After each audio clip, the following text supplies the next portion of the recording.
अस्सलाम वालेकुम जी। मेरा नाम डॉक्टर नासिर है। आज मैं आपके सामने एक केस रखूँगा। सुबह हमारी क्लाइंट आई हैं, वो एक कैट को लेके आई हैं और कह रहे हैं कि उसकी जो लेफ़्ट वाली आई है, वो बहुत ज़्यादा रेडिश हो चुकी है। ये मेन प्रेज़ेंटिंग कंप्लेंट थी उनकी। लेकिन हमने मज़ीद उनकी हिस्ट्री ली है, तो वो कह रहे थे कि 1 मंथ हो गया, ये इसका खाना-पीना बहुत ज़्यादा इंक्रीज़ हो चुका है और ये वेट भी लूज़ कर रही है, यानी कि पॉलीयूरिया पॉलीडिप्सिया। ये एक काज़ हो सकता है जिसमें कोई भी कैट होती है, वो मोर इनटेक ऑफ वाटर करती है और यूरिनेशन भी बहुत ज़्यादा करती है। तो उसके बाद हमने और हिस्ट्री ली, तो उन्होंने कहा कि हमने 1 मंथ में अबाउट उसको कोई 2 से 3 बार उसकी डिवर्मिंग भी करवा चुके हैं। तो फिर भी इसका ये इश्यू रहा है। हमने सोचा कि शायद सर्दियाँ उसकी वजह से खाना-पीना इसका ज़्यादा है या लेकिन वो बहुत ज़्यादा डिहाइड्रेटेड थी और बहुत ज़्यादा वेट उसने लूज़ किया और उसकी जो एज थी वो अबाउट 12 से 13 साल के दरमियान में थी। तब हमने उसके सारे ब्लड टेस्ट करवाए और ब्लड टेस्ट करवाने के बाद उसका जो थायरोक्सिन हार्मोन था, TT4 टोटल थायरोक्सिन, वो इंक्रीज़ था।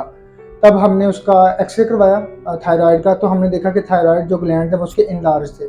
और फिर हमने उसका जो हार्ट का एक्स-रे करवाया, वो भी हाइपरट्रॉफी हुई हुई थी। तो हमें पता चल गया, मतलब हमने डायग्नोज़ दिया कि हाइपरथायरॉयडिज़म का केस है। तो मैं आपको बताऊँगा कि ब्लीडिंग क्यों हुई, आइज़ के अंदर जो रेटिनल ब्लीडिंग उसको शो हो रही थी, वो क्यों हुई। तो हम बात करते हैं हाइपरथायरॉयडिज़म।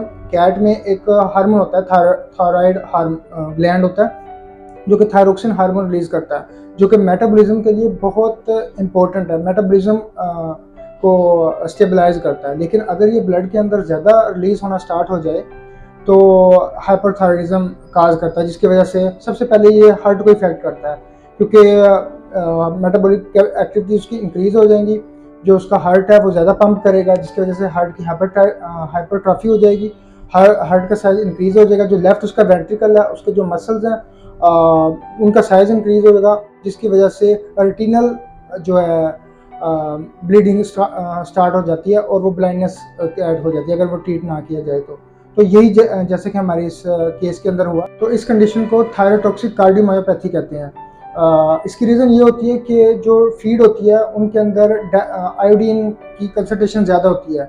तो ये बहुत बड़ी इसकी जो काज होती है। और जो हाइपरथायरॉयडिज्म है वो ऐसी कैट्स को होता है जिसकी एज अबाउट 10 साल से ऊपर हो। मोस्टली 10 साल से कम उम्र की जो कैट्स होती हैं, 5% चांसेस होते हैं कि उनके अंदर हाइपरथायरॉयडिज्म हो। मोस्टली ये ओल्डर कैट्स में ही ये इफेक्ट होता है।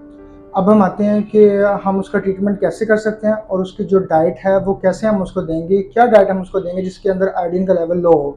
तो ट्रीटमेंट में हम बात करते हैं, सबसे पहले हम उसको एंटी थायराइड मेडिसिन देते हैं, जो कि थायरोक्सिन का लेवल ब्लड के अंदर कम करती है। वो थायराइड ग्लैंड के टिश्यूज़ को डैमेज नहीं करती, ना उनको कम करती, सिर्फ ब्लड के अंदर उसका वो जो लेवल है वो कम करती है। और उसकी जो डोज़ है वो हम चेंज करते रहते हैं। उसके साथ एक ऑफ लेबल ड्रग्स हम यूज़ करते हैं। अगर आपकी जो कैट है, अगर उसके दोनों जो थायराइड ग्लैंड है दोनों इनलार्ज हैं, तो फिर वो सर्जरी होगी। और सर्जरी से पहले हम एंटी थायराइड जो मेडिसिन वो यूज़ करते हैं, लाइक मेथामेजोल हम यूज़ करते हैं पहले 4 वीक तक। उसके बाद हम उसकी सर्जरी करते हैं और सर्जरी में उसके एक भी टिश्यू बाकी नहीं रहना चाहिए, क्योंकि फिर वो डेवलप होकर फिर ग्रोथ कर जाता है। तो ये चीज़ हम करते हैं उसके अंदर। और दूसरा जो ट्रीटमेंट है, जो कि यूएसए में किया जाता है और मोस्ट रिकमेंडेड मेथड है, उसका कोई भी मतलब किसी भी ऑर्गन पे इफेक्ट नहीं होता। वो हम आयोडीन के इंजेक्शन लगाते हैं, सबक्यूटेनियसली तौर पे उसको लगाते हैं हम, जो कि बहुत सेफेस्ट मेथड है, आयोडीन 131। और उसके बाद जो डाइट है वो हम देते हैं लो आयोडीन प्रिस्क्राइब डाइट देते हैं उसको, जो कि थायराइड केयर कैंड होते हैं, वेट कैंड हिल्स के। तो उसके अंदर आयोडीन का लेवल बिल्कुल नहीं होता, मतलब उसके कम होता है। ऐसी भी फीड हमने नहीं देनी कि जिसमें आयोडीन बिल्कुल ही ना हो। ऐसी डाइट देनी है जिसके अंदर लिमिटेड आयोडीन की क्वांटिटी हो। तो इस तरह करके हम उसके कंप्लीट मेडिकेशन करते हैं और अल्हम्दुलिल्लाह कुछ कैट्स रिकवर कर जाती हैं और कुछ कैट जो आखिर के स्टेज में होती हैं, एट द एंड स्टेज, वो उनके अंदर रिकवरी थोड़ा सा लॉन्ग टाइम में चली जाती है। और उम्मीद है आपको वीडियो पसंद आई होगी। तो काइंडली लाइक एंड सब्सक्राइब कर दीजिएगा चैनल को।